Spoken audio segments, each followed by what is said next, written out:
c'était en 2011-2012, je rentrais de Syrie parce que j'avais eu un poste en Syrie pendant une année, ben, juste au moment où la révolution a commencé. Donc 2010-2011, et c'était un déchirement que de revenir, parce que je pensais que bon, c'était bon, j'allais revenir et j'allais vivre là-bas. Et donc j'ai commencé à peindre. Alors moi, j'ai l'impression toujours que je fais un paysage abstrait. Et en fait, c'était ça, c'est un paysage qui rappelle beaucoup quelque chose qui est de l'ordre de la montagne, parce qu'il y a une montagne qui domine Damas, et que je voyais tout le temps depuis que je suis petite, donc qui hante mon travail. Tout à l'heure, tu disais effectivement que il y avait une sorte de résistance à faire pénétrer, entre guillemets, l'actualité de la Syrie dans ton œuvre. Donc, tu as cette confrontation, et en même temps, on découvre un petit peu, des fois, effectivement, tu as des personnages qui apparaissent, mais ils sont comme fantomatiques. Et même le paysage, il a quelque chose, en tout cas pour moi, de légèrement humain. Je ne sais pas si...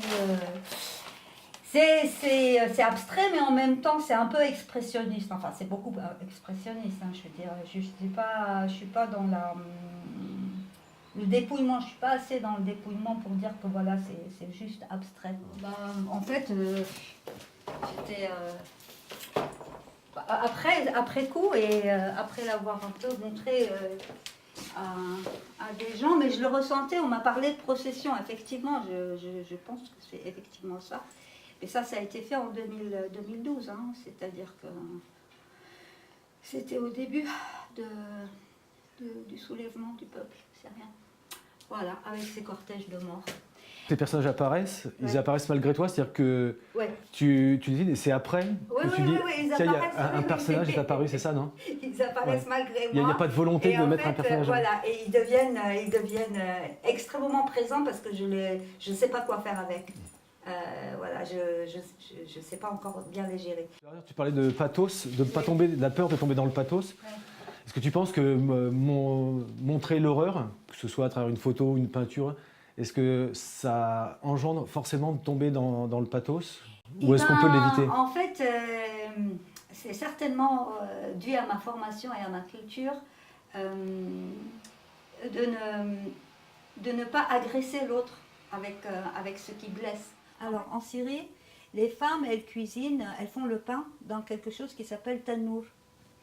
Et le tannour, c'est un four à pain qui est construit par les femmes dans les villages. Et donc ce tannour, c'est un peu le symbole du lieu matriciel de l'utérus.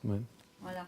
Je voulais revenir au tannour, et en fait j'ai fait ça, et puis je me suis dit, ouais, franchement, c'est bon, c'est vraiment le corps de la femme. Est-ce qu'on retrouve la notion de corps? On retrouve toujours la forme de la montagne qui domine Damas. Et là, c'est plus la montagne. En fait, c'est tout mélangé, en fait. Évidemment, c'est tout mélangé. C'est le four à pain. C'est un peu un hommage à la femme, et plus précisément à la femme syrienne, mais à travers la femme syrienne et son corps. À la femme, évidemment, en général, source de vie, comme ça. Et puis, ça a l'air d'avancer comme ça, une femme qui avance.